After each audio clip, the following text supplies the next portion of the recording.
we are live. I think Substack might be having a couple of issues or something this morning. I think there's something going on with how you connect on the desktop versus how you connect via app. But anyways, here we are. It took a second for the app to get rocking too. What's happening, Bose? Good morning, brother. And happy birthday. It's your friggin' birthday today. So, yeah, cheers, man. Thanks for being here. I think you could probably be doing a lot of other things other than listening to me ramble on about Oedipus Rex, but here you are, man. So cool. I really appreciate you. Yeah, so awesome. I am gonna just get rocking here. Um, gosh, so I started yesterday's article about Oedipus Rex, and a lot of it was kind of framed through our traditional kind of narrative of like David and Goliath, and like that is kind of the myth that we love to that we kind of gravitate to, and it's really attractive to us because it's like this giant monster that we have to slay. But the story of Oedipus is really fascinating, and I think it's actually more applicable to where we're at in the world for a lot of us right now. And so I think most people are pretty familiar with the story of Oedipus Rex. Like it's a, very famous Greek tragedy and by Sophocles. And, I also find it amazing that it was written in like 500 BC. That blows my mind. There's just, that's just wild. 3,000 years ago, there was this kind of moral thought going on. But the story of Oedipus is interesting, right? Because he was a very talented individual, very skilled, very strong, very brilliant. And he solved the riddle of the Sphinx to end this curse on Thebes. And he became king. He married a beautiful queen, and he ruled with like skill and tenacity. And hubris is really the story of Oedipus Rex. And um, eventually it comes out that he married his mother and killed his father. And, and that story is pretty like complex how it all comes out. But if I'm remembering correctly, I think there was a plague that he was trying to find the source of. And it turns out that they were cursed again because their king was married to his own mother and had killed his father. And so anyways, it's kind of like my memory is a little bit foggy on how exactly he found out, but he finds out regardless that he somewhere along the way, like on the traveling path, he killed his own father and then ended up marrying his own mother. And so he blinds himself and he exiles himself. And it's this really wild strategy, or I'm sorry, it's this really wild tragedy that talks about what happens to us when we kind of start bypassing things and we start accepting our own, accepting that our shit don't stink, basically. And I think that right now we're all running a very dangerous risk of inviting. It's not a traditional Freudian Oedipus complex that most people think of when they hear this, where they're in love with their mother, but we're in danger of becoming more like Oedipus than is healthy for us. And I want to talk a little bit about this concept of bypassing, and I see this. Unfortunately, quite a bit in the psychedelic space. And I understand, because I've had experiences myself that are tremendous. They were miraculous to me. And as a direct result of those experiences, it has enabled me to find a deeper connection with God. And I am certainly no, shining perfect example of what the work looks like. But I am very focused on putting in that work, whatever that work looks like. And what happens a lot of times is people will have this experience and then they will use the experience to justify something else in their kind of like normal life. So something separate from that experience. And you see like, people will, have a psychedelic experience and then they won't integrate properly from it.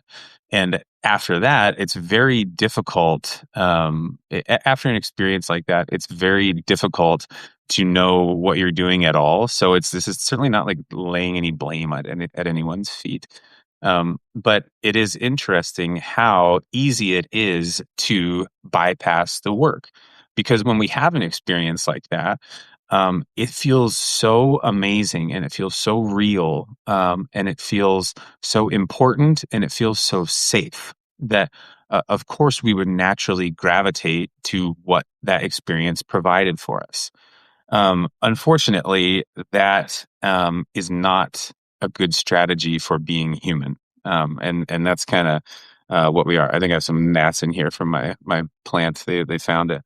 Um, you see this in religion as well. So you see a lot of people who accept a religious doctrine and they call themselves a Christian, a Catholic, a Muslim, or whatever. But they do this without any real self examination of what that categorization or what that doctrine demands of them. So, what that basically translates to is people saying they're one thing and then doing something else. Their actions don't translate to this kind of like self-imposed ideology that they follow. And right now in this modern world, we are running a really interesting game with artificial intelligence. And the amount of bypassing that we can do with AI is fascinating. Um, because it doesn't just apply to like a moral conceptual framework, but it applies to our intelligence as well. And so what we see is a lot of, kind of like noise being added to the internet right now, because people are, plugging something into AI and having it answer questions that were previously unanswerable to them. And there is a lot of kind of like rush right now to, basically determine or predict rather uh, what AI is going to do for us, like whether it's a dead end for human knowledge or maybe it is going to replace us, or maybe it's like, I tend to think it's something probably like in between all of that. And, we can't really know the outcomes because all of the outcomes that we're trying to predict are based on principles and factors that we're already aware of. And I think there are just so new unknowns that are going to get introduced by this technology, that it's important to stay open. And unfortunately, what's happening is people are using AI to reinforce their worldviews and close themselves off even more. And this type of bypass is very dangerous. And it's not to say that the danger is in using the tools, because I think they're, religion, psychedelics, spirituality, and artificial intelligence all are amazing, wonderful tools depending on how they are used. But the danger is if the tool is using you. And this is a question that we have to constantly ask ourselves. Um, and the way that we kind of combat this danger, right? This danger of being used by the tools that are so impressive and so provide so much safety, security, intelligence, knowledge, whatever it is, provide so much to us. The way that we combat this is by staying curious. I came across a quote the other day that I just loved. It was so cool. It was like, if I assume I have all of the pieces to the puzzle, then there's no reason for me to look for more pieces. And I was just like, wow, like what an insightful comment. Um, I think it has a ton of implications because, we a lot of time, especially I think you see it with religion quite a bit, people are very convinced that they are correct, that they have it right. And that is fine and it can be very helpful for people in their lives. Um, but it doesn't really ground us in the reality that we don't know. And the same thing goes with AI. So this, if we think we have all of the pieces together, right? Like AI has convinced us that we can, that we have all the pieces, we can just plug it in and then we're going to be right. What all that's doing is it's going to delay when we eventually have to face our own humanness. Because that's not going anywhere. The whole point of individuation, from a Jungian standpoint, is not to ascend out of our humanity and rise above it somehow, and have this experience that's going to somehow transcend us out of humanity.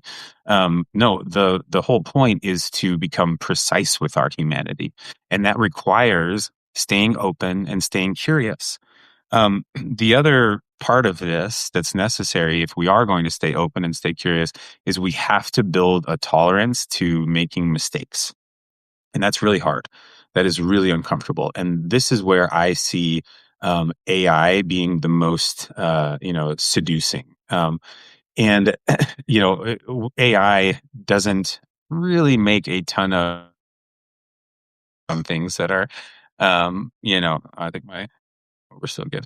Um, you're gonna see, some, mistakes that it's made along the way, but, like, in general, AI, is going to answer questions very well. There are some things that it can't do, but those things are being taught to it, and this technology is going to be very interesting to watch develop.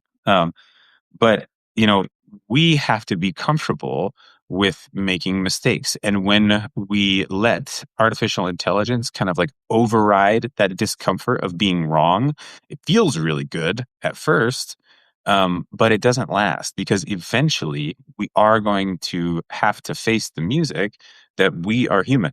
And we can use these tools and used properly, they're probably wonderful. But if we just let it just hijack our humanity, this could be a really dangerous road for a lot of individuals and maybe the species. I don't know. Um, but making mistakes is so important because that's how we get smarter. And, a good indication of that you are increasing your intelligence is that you're making new mistakes. If you're making the same mistake over and over again, like that's an indication of stupidity or insanity or some blockage, many other things. But if you're making new mistakes, that is a really good indication that you're getting smarter. And now the whole point is not to avoid the discomfort of making those mistakes. It's to move through it, because that's how we grow and that's how we develop. We are not meant to just like reach a pinnacle and stay there.